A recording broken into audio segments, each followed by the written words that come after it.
सुप्रभात विद्यार्थियों, आप सबका स्नातकोत्तर उत्तरार्ध संस्कृत की कक्षा में पुनः स्वागत है। हम महाकवि हर्ष द्वारा विरचित नैष्ठिय चैतम नामक महाकाव्य का अध्ययन कर रहे हैं। हमने तृतीय सर्ग के 15वां श्लोक तक पढ़ लिया है। आज हम 16वां श्लोक पढ़ने जा रहे हैं, जो 16वां पद्य इस प्रकार से है। सहस्र पत्रासन पतत्र हंस वंशस्य पत्राणि पत्रिणः स्मः अस्यादृशः चाटुरसा अमृतानि स्वर्गलोकेतर दुर्लभानि। अब इसका अर्थ देखिए। सहस्र पत्रासन पतत्र हंस वंशस्य, यहाँ पर हंस दमयंती से कह रहा है कि हम ब्रह्मा जी के जो वाहन है हंस, उसके वंश के पत्राणि पत्रिणः स्मः, उसका जो वाहन है ब्रह्मा जी के हंस के कुल के वाहन के पक्षी हैं। पत्रिणः स्मः यानी पक्षी हैं। अस्मादृशाम हम जैसे चाटुरसा अमृतानि मधुर वचनों में स्थित रस रूप अमृत को स्वर्ग लोकेतर दुर्लभानि, स्वर्ग लोक के लोकों से भिन्न लोकों को भी दुर्लभ है। हंस दमयंती से कह रहा है कि मैं कोई सामान्य पक्षी नहीं हूं। हम जो ब्रह्मा जी के वाहन हैं हंस के कुल में मेरा जन्म हुआ है। हम जैसे लोगों के वाणी मनुष्यों को तो दुर्लभ है ही, देवताओं को भले ही सुलभ हो, लेकिन आम लोगों के लिए हम लोगों के जो मधुर वचनों में स्थित रस रूप अमृत है वह मनुष्यों के लिए दुर्लभ है। इस पद्य में रस को अमृत बताया है, इसलिए रूपक अलंकार है और लोक लोके में अनुप्रास अलंकार है। अब आगे हम 17वां श्लोक पढ़ने जा रहे हैं। 17वां पद इस प्रकार है। स्वर्गा अपगा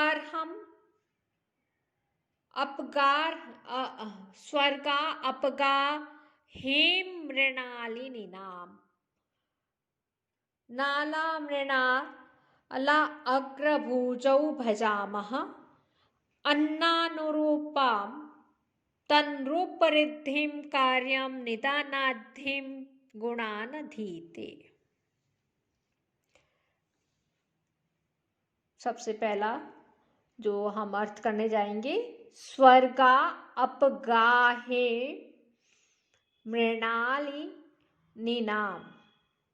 स्वर्गा अपगाह यानी आकाश गंगा के, हेम यानी स्वर्ण, मृणालिनी नाम कमलिनियों के नाल, आकाश गंगा के स्वर्ण कमल के कमलिनियों के नाल, नाल मृणाल अग्रभुज तथा मृणाल के अग्रभाग को खाने वाले हम हंस लोग, अन्नानुरूपा अन्न के अनुरूप, तनुरूप रिद्धिम शरीर की रूप समृद्धि को भजामः प्राप्त है ही, क्योंकि कार्यम निदानात् गुणान अधीते। कार्य निदानात् उपादान कारण से, गुणान अधीते गुणों को प्राप्त करता है। आकाश गंगा की स्वर्ण कमलिनियों के नाल तथा मृणाल के अग्रभाग को खाने वाले हम लोग अन्न आहार के अनुरूप शरीर की रूप समृद्धि को प्राप्त है, क्योंकि जैसा कार्य है उसका उपादान कारण से गुणों को ही प्राप्त होता है। कार्य जो है अपने उपादान कारण में जो गुण है वह ही गुण कार्य में प्राप्त होते हैं। भावार्थ इस प्रकार से है, जैसा कारण होता है उसके अनुरूप ही कार्य होता है। और हंस कह रहा है कि हम लोग आकाश गंगा की स्वर्ण कमलिनियों के मृणाल के अग्रभाग का भक्षण करते हैं, इसलिए हमें उसके अनुरूप ही रूप समृद्धि प्राप्त है। आपका शब्द आया है, आप उपसर्ग गम धातु ना प्रत्यय और फिर टाप हुआ, तब आपका बना भुजा, भुज धातु से क्वे प्रत्यय से यह भुजः बना है। यहाँ पे हेतु बता दिया गया है कि हम चूंकि मृणाल के अग्रभाग को खाते हैं, आकाश गंगा के स्वर्ण कमलिनियों के नाल तथा मृणाल के अग्रभाग को खाने वाले हैं, इसीलिए ही हमारे शरीर को ऐसा रूप प्राप्त है। ये हेतु देने के कारण यहाँ पे काव्यलिंग अलंकार है और साथ ही अर्थांतरन्यास भी अलंकार है, क्योंकि पूर्व में कहे गए 3 विशेष चरणों का चौथे सामान्य चरण से समर्थन हुआ है, इसलिए अर्थांतरन्यास अलंकार है। अब यहाँ पे हम 18वां श्लोक पढ़ने जा रहे हैं। 18वां श्लोक इस प्रकार है, धातु नियोगादिहा नैषधियां लीला सरसेवितुमागतेषु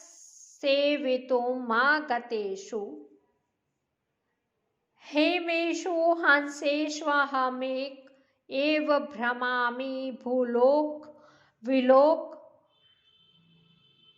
विलोकनोत्कः।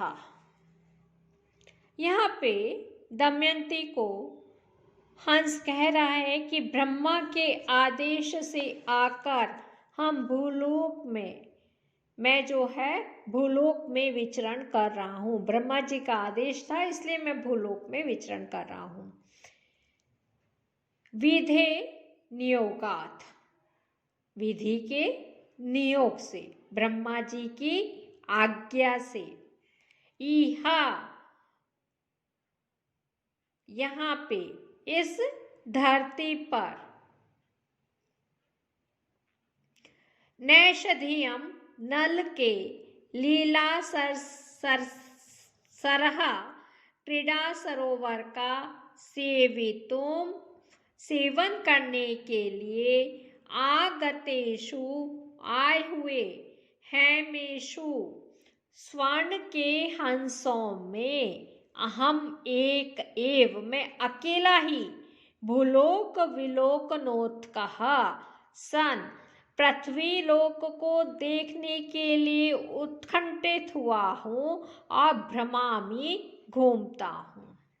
पुनः देखिए, धातु नियोगात इह, धातु यानी विधाता के, नियोगात आदेश से, आज्ञा से, इह इस भूलोक में, नैषधियम नल के, लीला सरह अर्थात क्रीडा सरोवर का, सेवन करने के लिए, आगतेषु आए हुए, हेमेषु हंसेषु स्वर्ण के हंसों में, अहम एक एव मैं अकेला ही, भूलोक विलोकनोत्कः सन भूलोक को देखने का उत्कंठित हुआ, भ्रमामि भ्रमण कर रहा हूँ, घूम रहा हूँ। भावार्थ यह है कि यहाँ पे हंस दमयंती से अपनी विशेषता बता रहा है कि ब्रह्मा की आज्ञा से अनेक हंस नल के क्रीड़ा सरोवर का सेवन करने के लिए आए हैं। उनमें से मैं अकेला ही पृथ्वीलोक को देखने का इच्छुक होकर घूम रहा हूँ। नैषध्यम पद आया है, निषद से अण प्रत्यय फिर छ प्रत्यय हुआ और नैषध्यम बना। निषाधानाम अयम नैषधः, नैषधस्य इदम नैषधियम।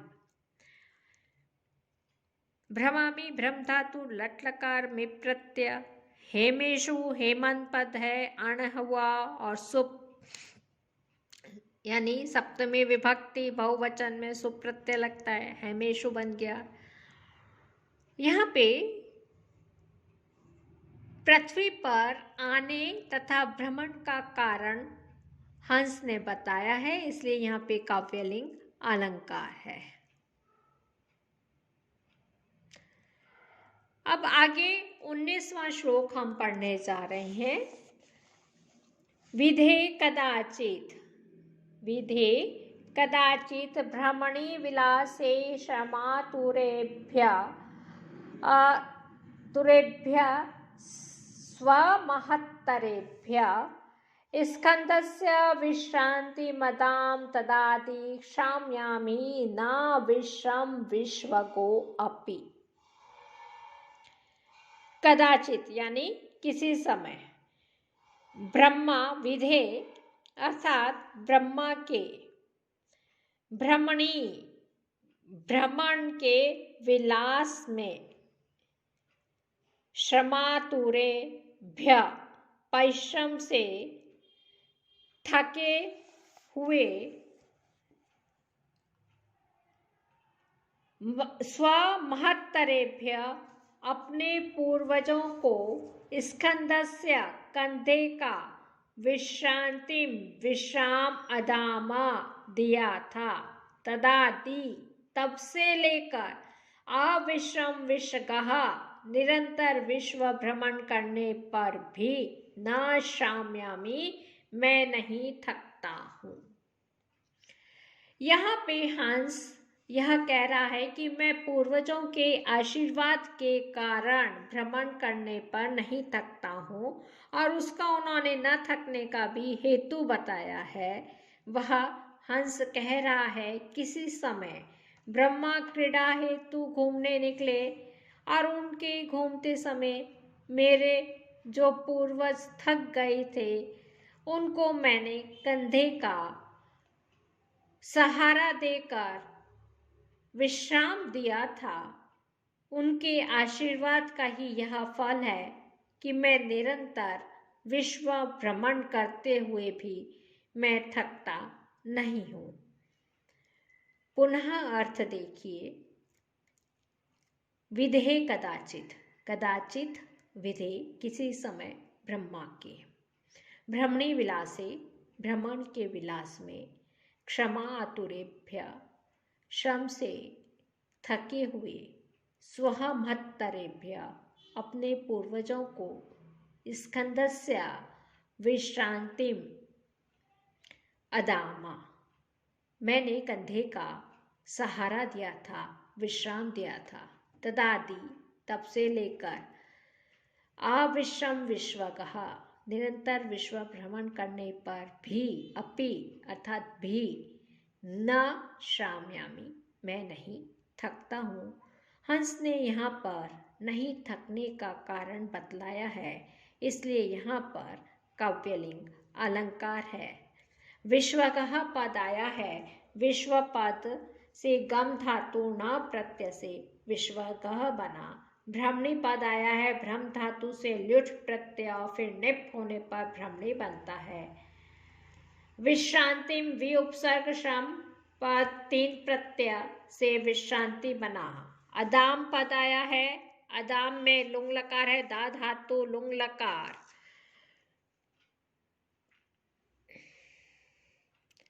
आगे हम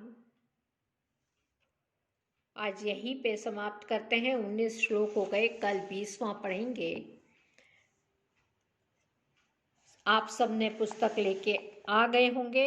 नहीं लाई है तो मैंने PDF फाइल में आपको श्लोक भेजे हैं, तो उस PDF फाइल को खोल के प्रिंट आउट निकाल लें तो आपको पढ़ने में आसानी रहेगी। सर्वे भवन्तु सुखिनः, सर्वे सन्तु निरामया, सर्वे भद्राणि पश्यन्तु, मा कश्चित् दुःखभाग् भवेत्। ओम शांति शांति शांति।